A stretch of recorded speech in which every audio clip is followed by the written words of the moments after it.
Delta and United pilots pen powerful letter to Trump demanding President immediately end the shutdown which threatens safety and security of airspace system. Airline Pilots Association represents more than 61,000 pilots in U.S., Canada. Captain Joe DePete, the union president, wrote a letter to President Trump. DePete said continued shutdown threatens safety of national airspace system. Trump has so far signaled he will not yield on demand for border barrier. The largest pilot union in the world is urging President Donald Trump to put an end to the government shutdown.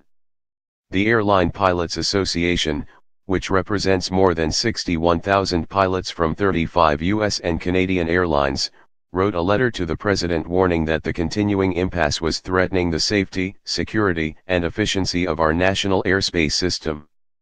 The nation's airspace system is a complex transportation network that involves government and industry partnerships to function properly, and the disruptions being caused by the shutdown are threatening the safe operations of this network, according to the letter written by Captain Joe DePete, the president of the union. The government agency partners in the Department of Transportation, DOT, and Department of Homeland Security, DHS, have dual roles. They are both regulators and service providers. When any of their responsibilities are placed on pause due to a shutdown, there are safety, security, and efficiency gaps that immediately emerge. The partial government shutdown is affecting the Federal Aviation Administration, which employs air traffic controllers, maintenance personnel, and airline security staff. During the shutdown, they are being forced to work without receiving a paycheck. DePete writes that this places undue stress on these employees.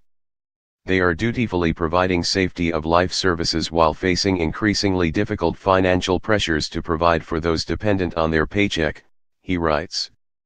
The pressure these civil servants are facing at home should not be ignored. At some point, these dedicated federal employees will encounter personal financial damages that will take a long time from which to recover, if at all. The letter, while addressed to Trump, was also carbon copied to the top congressional leadership, House Speaker Nancy Pelosi and Senate Minority Leader Chuck Schumer of the Democrats, and Senate Majority Leader Mitch McConnell and House Minority Leader Kevin McCarthy of the Republicans. On Friday, CNN reported that hundreds of TSA screeners who have also been forced to work without pay during the shutdown called out from work from at least 4 major airports. As many as 170 screeners called out each day this past week from New York's John F. Kennedy International Airport, the head of the National TSA Employee Union, Heydrich Thomas, told CNN. Hours after the CNN report, DHS denied that there were mass callouts, insisting security effectiveness will not be compromised and performance standards will not change. A DHS spokesperson lashed out on a personal Twitter account, following an earlier report the non-payment of some 800,000 government employees could harshly affect travelers during the tough period due to the TSA being affected. Alleging fake news had grossly misrepresented the figures related to the air travel industry, Tyler Q. Holton denied that it was creating a vulnerability unless workers strive to do more than usual. He posted online, "Security operations at airports have not been impacted by a non-existent sick-out."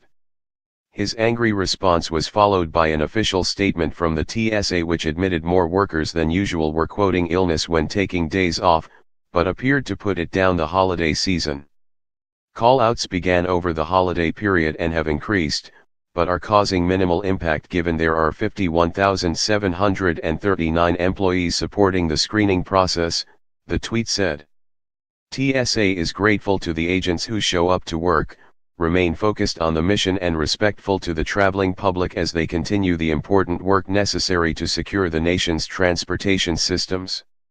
The partial government shutdown is entering its 3rd week with no end in sight. Trump pledged on Sunday not to bend in his demand for a wall along the southern border with Mexico but said the barrier could be made of steel instead of concrete as a potential compromise with Democrats who refused to fund it.